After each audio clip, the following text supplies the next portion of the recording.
If you walk down this street in Brussels on a Tuesday morning, you will notice absolutely nothing of historical significance. You will see mid-level bureaucrats holding umbrellas, you'll see delivery trucks idling at the curb, you'll see a coffee stand on the corner. It is a monument of corporate monotony. But according to the official ledgers of the United States Treasury Department, this specific building is the epicenter of a global geopolitical earthquake. Belgium is a relatively small country. Its entire gross domestic product, the total economy value of every waffle, every beer, every tech startup, and every single paycheck generated by its 11 million citizens in a year, is roughly $600 billion. And yet, according to the data released in early 2026, this tiny European nation is officially sitting on $454.7 billion of United States sovereign debt. If you look at the raw statistics without context, it implies that every single man, woman, and child in Belgium somehow pooled their life savings together to buy over $40,000 worth of American government bonds. Which, of course, is a complete impossibility. Belgium didn't buy that debt. They don't have the capital to buy $500 billion of American paper. But someone else does. That money isn't Belgian, it's Chinese. And this building isn't a bank, it's a phantom vault. For over a decade, geopolitical analysts, politicians, and cable news pundits have warned of a financial doomsday, a nuclear option. The theory went like this: China, angry at the United States, aggressively dumps its massive portfolio of American debt. The bond market collapses, borrowing costs skyrocket, and the American economy is sent into a catastrophic, unrecoverable tailspin. Well, the data is in. China actually did it. Since their peak in 2013, Beijing has quietly liquidated nearly half of its official U.S. Treasury portfolio. Over $620 billion gone. They pulled the trigger. But the doomsday never came. The nuclear bomb dropped, but nobody even heard the explosion. The anticipated yield shock was a complete nothing burger. To understand why the American economy didn't collapse and how China is quietly building a parallel financial universe designed to survive the next world war, we have to look inside that boring building in Brussels. We have to look at a mountain of gold, and we have to look at the blood-red dirt of Western Australia. This is the story of the stealth repositioning paradox. China owns us. It is one of the most pervasive, deeply entrenched political talking points of the 21st century. The narrative is incredibly seductive because it's so easy to visualize. You picture a geopolitical hostage situation where Beijing holds the financial detonator to the American dream.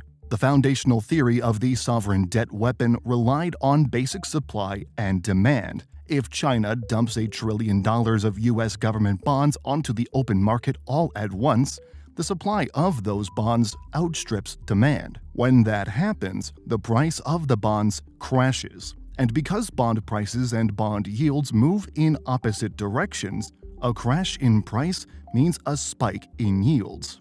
Suddenly, the interest rates tied to those yields, your mortgage, your car loan, the cost for a business to build a new factory, become impossibly expensive. The domestic U.S. economy grinds to a devastating halt. It is a terrifying theory, but it is also completely empirically false. If Beijing woke up tomorrow and initiated a total liquidation of their visible portfolio, it would impact less than 1.8% of the total outstanding U.S. debt. To put that into perspective, that is an absolute drop in the ocean. The American bond market barely registered the impact. In November 2013, official U.S. Treasury data recorded China's holdings of American debt at an all-time peak of $1.316 trillion. By February 2026, Beijing had systematically shredded that visible mainland holding down to just $693.3 billion. They dumped hundreds of billions of dollars. They initiated the exact sell-off everyone feared. To see why the Chinese debt weapon is an absolute illusion, look at who actually owns the $39 trillion U.S. national debt. Roughly 81% is completely insulated from foreign coercion. It is owed to domestic entities. Almost half is held by American mutual funds, citizens, and commercial banks. Another $7.6 trillion is money the US government owes to itself, mostly in Social Security. And the ultimate firewall is the Federal Reserve, holding $4.4 trillion. That single American institution holds more US debt than the top 3 foreign creditors on Earth combined. And the vacuum China left behind? It was immediately absorbed by America's allies. The core mechanics of international dollar recycling ensure that surplus nations step in. Japan aggressively anchored the market, surging their holdings to $1.239 trillion to hedge against their own low domestic yields. The United Kingdom, acting as the primary global banking conduit for Middle Eastern and European capital, absorbed nearly $900 billion. Even Canada opportunistically jumped to $446 billion. The global financial system efficiently digested China's exit without triggering a localized rate crisis. Total foreign ownership actually grew to a record $9.487 trillion by February 2026. The debt weapon is dead. It has been conclusively invalidated. The United States simply does not rely on its primary geopolitical rival to finance its structural deficits. But if China isn't trying to crash the US economy, why are they selling? Because this isn't an attack. It's an escape. And to understand what China is running from, you have to understand the absolute macroeconomic trap that forced them to buy all this American debt in the first place. The foundational reality of the US-China financial relationship is that Beijing never actually wanted to buy trillions of dollars in American debt. It wasn't a benevolent investment strategy, it was a structural hostage situation. The engine of accumulation was laid down in 1994. Beijing officially pegged its currency, the renminbi, to the US dollar at a highly competitive fixed rate of 8.28 yuan per dollar. The goal was simple: provide absolute price certainty to foreign investors and guarantee that Chinese manufactured exports would remain the cheapest, most aggressively cost-competitive goods on the global stage. But the real psychological trauma that cemented China's strategy occurred during the 1997 Asian financial crisis. As capital violently fled emerging markets, nations like Indonesia, South Korea, and Thailand watched their currencies absolutely disintegrate. Entire economies evaporated in weeks. Beijing watched the regional devastation from the sidelines and came to a cold, calculated conclusion. Massive, unassailable foreign exchange reserves were a matter of absolute national security. To survive in the modern global economy, you needed a sovereign safety net. Prior to joining the global trading architecture, China's footprint in the US debt market was a rounding error. In November 2000, they held a record low of just $58.9 billion. But following its formal accession to the World Trade Organization in December 2001, China's export-led manufacturing sector went supernova. Suddenly, the entire planet was buying Chinese goods. And this created a massive macroeconomic paradox. In macroeconomics, there is a hard law of physics known as the impossible trinity, or the economic policy trilemma. It dictates that a sovereign nation can only simultaneously maintain 2 of these 3 policies. You cannot have all 3. Beijing strategically chose to maintain a managed, artificially low exchange rate to protect domestic manufacturing competitiveness. Simultaneously, they desired independent monetary control to manage their own domestic economy. To achieve those 2 points on the triangle, the law of economics demanded they sacrifice the third. So they instituted incredibly strict capital controls. Money was prevented from freely entering or exiting the Chinese economy. When a Chinese factory exports goods, they are paid in US dollars. But because of strict capital controls, they must exchange those dollars for renminbi at the central bank. Over a decade, the People's Bank of China absorbed hundreds of billions of dollars, printing new renminbi to hand back to the factories. If left unchecked, this massive wave of new currency would trigger society-destroying hyperinflation. To neutralize this threat, the central bank drains that excess cash back out of the system using sterilization bonds. But this leaves Beijing sitting on a massive, idle vault of US dollars. There is only one financial market on Earth deep enough to absorb that volume of capital without breaking a sweat: United States Treasury securities. China's historic purchasing of US debt wasn't an investment strategy. It was an absolute mechanical necessity. But this system had a devastating internal cost. The structural necessity of the sterilization engine deliberately deprived the Chinese domestic economy of purchasing power. By funneling export earnings into low-yielding foreign government bonds rather than domestic infrastructure or household fiscal transfers, the Chinese economic model forced incredibly high domestic savings rates and actively stifled organic, consumption-led economic growth. The everyday Chinese consumer was the ultimate loser in this arrangement. By November 2013, the mechanical accumulation reached its absolute zenith: $1.316 trillion. But at this exact juncture, Chinese policymakers were waking up. They increasingly recognized the existential risk of the middle-income trap and deeply diminishing returns of a strictly export-led growth model. More importantly, they realized their entire sovereign wealth was held hostage inside the financial architecture of their primary geopolitical rival. They initiated early, quiet mandates to diversify, understanding they couldn't just trigger a massive sell-off. However, the theoretical discomfort of holding US debt became an immediate, undeniable, and terrifying reality in February of 2022. When the United States and its G7 allies instantaneously froze approximately $300 billion in sovereign reserves belonging to the Russian central bank following the invasion of Ukraine, the rules of global finance were permanently rewritten. For Chinese reserve managers, this event conclusively demonstrated that dollar-denominated assets held within Western custodial frameworks carried an unacceptable risk of instantaneous sovereign confiscation during geopolitical conflicts. The US dollar was no longer a neutral medium of exchange. It was a loaded weapon. This triggered a permanent, structural acceleration away from US debt. But again, you cannot publicly dump $1 trillion of debt without crashing the value of the very assets you are trying to sell. So, China didn't dump them.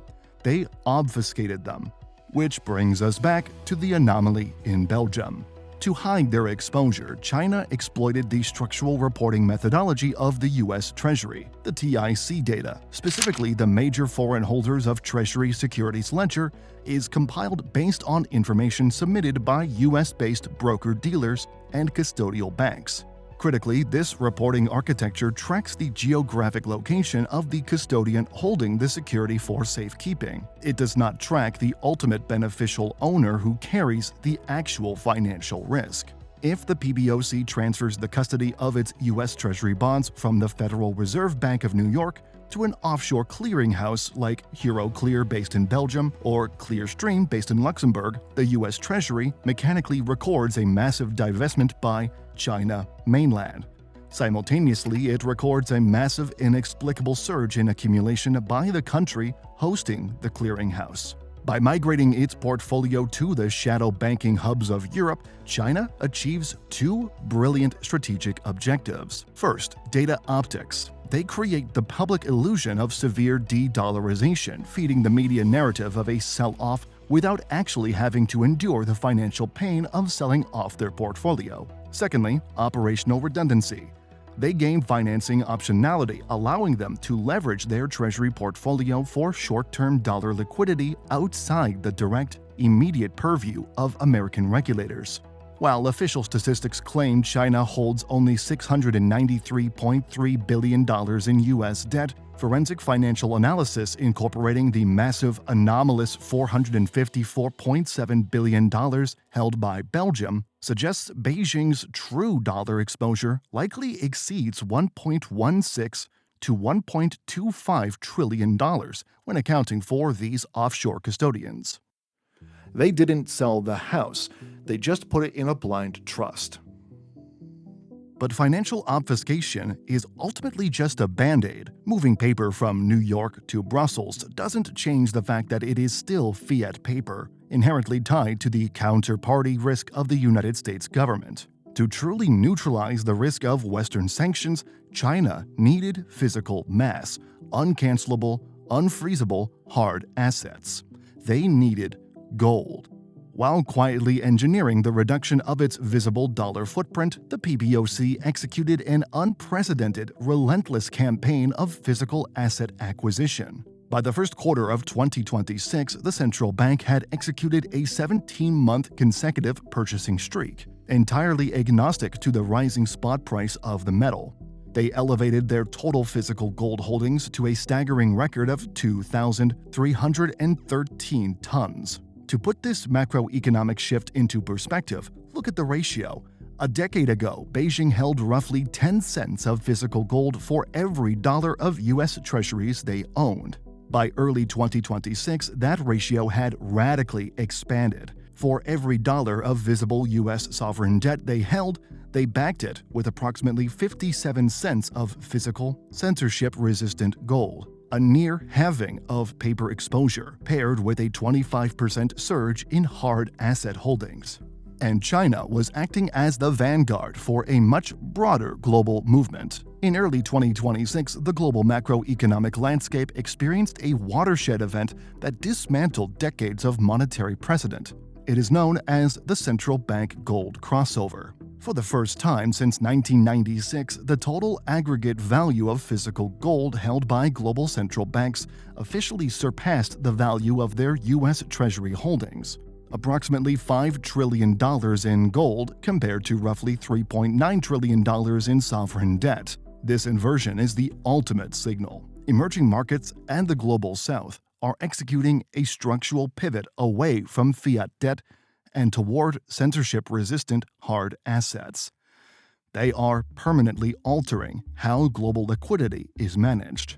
This fundamental shift has created an unbreakable demand floor. With central banks globally purchasing over 1,000 tons annually, gold valuations are benefiting from permanent, price-agnostic accumulation. But hoarding gold is strictly a defensive maneuver. It protects your wealth from being frozen, but it doesn't threaten the supremacy of the US dollar in day-to-day global commerce. To actively dismantle American financial hegemony, China had to go on the offensive. They had to attack the deepest, most critical plumbing of international trade. They had to change how the world buys dirt. This is the Pilbara, Western Australia. It is one of the most resource-dense locations on the surface of the Earth. And right now, it is ground zero for the dismantling of the petrodollar system. For generations, the global trade of bulk raw materials, whether it's crude oil, copper, or iron ore, has been underpinned by a singular foundational mechanic. It is priced, invoiced, and settled exclusively in US dollars. This mechanic is the bedrock of American financial supremacy. If a country like Japan wants to build skyscrapers, they need steel. To make steel, they need iron ore. To buy iron ore from Australia, they have to pay in US dollars. This dynamic creates a permanent, inescapable global demand for the greenback.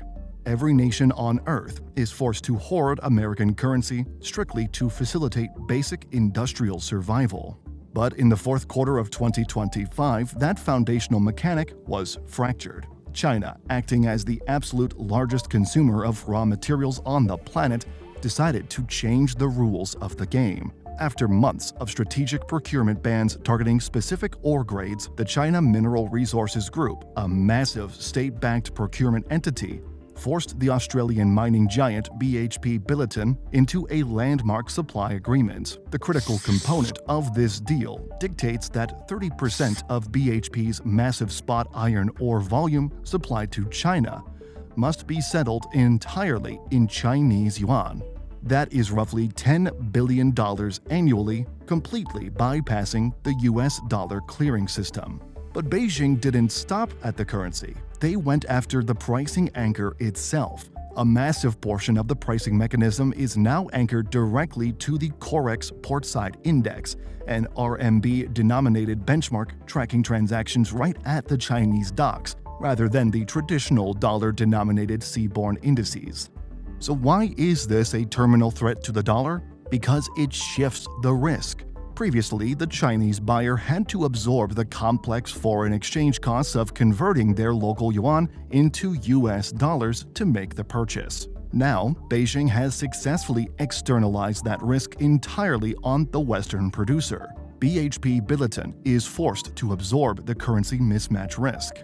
To incentivize this immense shift, China granted BHP a 1.8% vessel rebate structure. They effectively traded a slight margin concession for a permanent strategic wedge against dollar pricing dominance. This historic agreement is not an isolated corporate anomaly. It is a structural blueprint for the future of global resource extraction. By successfully forcing a top-tier Western conglomerate to accept RMB settlement, Beijing has established a precedent. If the world's ultimate buyer dictates that critical inputs must be settled in yuan, the global necessity for nations to hoard US dollars will slowly, permanently evaporate. The systemic consequences of China's strategic recalibration extend far beyond the localized fluctuations of the bond market. We are witnessing the irreversible bifurcation of global financial infrastructure. The weaponization of the dollar following the 2022 Russian reserve freeze acted as a terminal catalyst. The global south realized that relying on Western institutions was an unacceptable vulnerability. Consequently, China is actively constructing a parallel financial universe. Alongside Russia and the expanding BRICS trading bloc, Beijing is rapidly advancing the BRICS cross-border payment initiative and the M-Bridge digital currency settlement network. These systems are explicitly designed to allow member nations to clear immense bilateral trade volumes utilizing local currencies, completely bypassing the SWIFT network and entirely escaping the jurisdictional reach of the U.S. Treasury Department. In this great reallocation, the global economy is fracturing into distinct winners and losers. The offshore custodial hubs operating in Belgium, Luxembourg, and the Cayman Islands are generating massive fee revenues, solidifying their status as indispensable nodes in global shadow banking by holding hundreds of billions in obscured sovereign wealth. Global gold producers are reaping the rewards of a price-agnostic central bank buying frenzy.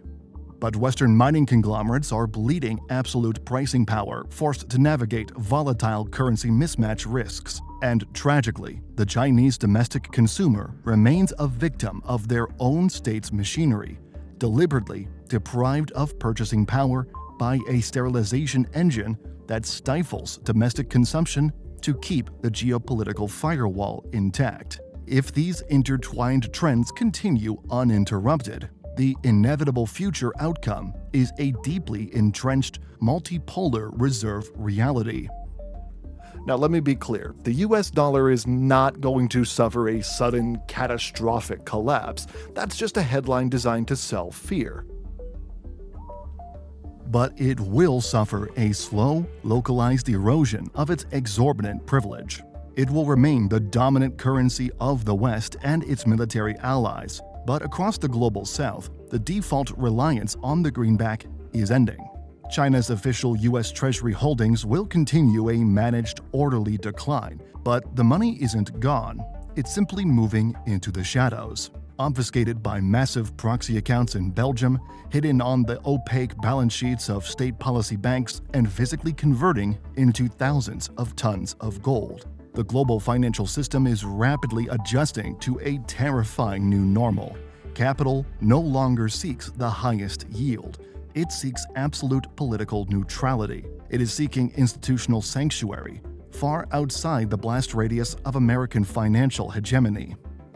The bomb of the debt weapon never went off, but the foundation of the global economy has permanently shifted beneath our feet. And the world as we know it, priced strictly in dollars, is quietly coming to an end.